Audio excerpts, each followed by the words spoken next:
Hello friends, কি চমকে গেলে? ভাবছো এটা আবার কার গলা? আসলে আমি রাজ, সবসময় ভয়েস দেয় সুনিতা। আজ দুদিন সুনিতার শরীরটা ঠিক নেই, তাই আমিই ভয়েস দিচ্ছি। তো তোমরা দাঁড়াও, তোমাদেরকে সুনিতার ভয়েস শোনাচ্ছি। হ্যালো ফ্রেন্ডস, আমার গলার অবস্থা খুব খারাপ, তাই আজকের ভিডিওটা রাজই কন্টিনিউ করবে। কেমন আছো সবাই? আশা করছি তোমরা সকলেই খুব ভালো আছো, আর আমরাও খুব ভালো আছি। তো তোমরা যারা নিয়মিত আমাদের ভিডিও দেখো জানো নিশ্চয়ই আমরা দীঘায় ঘুরতে গিয়েছিলাম। তো সেখানে গিয়ে কি করলাম, কেমন মজা করলাম, আর কোথায় কোথায় ঘুরতে গেলাম, সেগুলোই তোমাদের সাথে শেয়ার করব। তো দেখো, প্রথম দিন ভোরেই বাস থেকে নেমে খেয়ে দিয়ে চলে গেলাম আমরা স্নান করতে।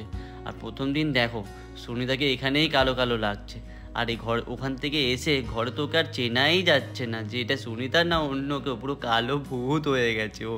আমরা ড্রেস বদলে চলে গেলাম স্নান করতে। এদিকে দেখতেই পাচ্ছ সুনিতা এখানে এসে কী সব করছে, লাভ আঁকছে, এর মধ্যে আবার আমাদের নাম লিখছে, ফের মুছছে, পাগল হয়ে গেছে একেবারে। তারপর আমি কি করলাম, ওকে নিয়ে জলে চুবিয়ে দিচ্ছি, কারণ ও খুব বদমাশি করছে না। নে তুই জলে স্নান করতিস, ভালো করে স্নান কর, যাতে দ্বিতীয়বার আমাকে না বলে ঘুরতে যাবে। ফের দেখো ট্রানজ্যাকশান ভিডিও বানাচ্ছে, ওকে দেখে আমিও একটু ভিডিও বানিয়ে নিলাম। ভাবলাম মাকে নিয়ে প্রথমবার একটা স্লো মোশন ভিডিও করবো, মা তো হেসেই পাগল হয়ে গেল। তো এইভাবেই সারাটা দিন সমুদ্রেতে কাটালাম। আজকের ব্লগে বিশেষ কিছু পাবে না, সবটা জানতে হলে পরের পার্টের জন্য কমেন্ট করো সবাই। টাটা।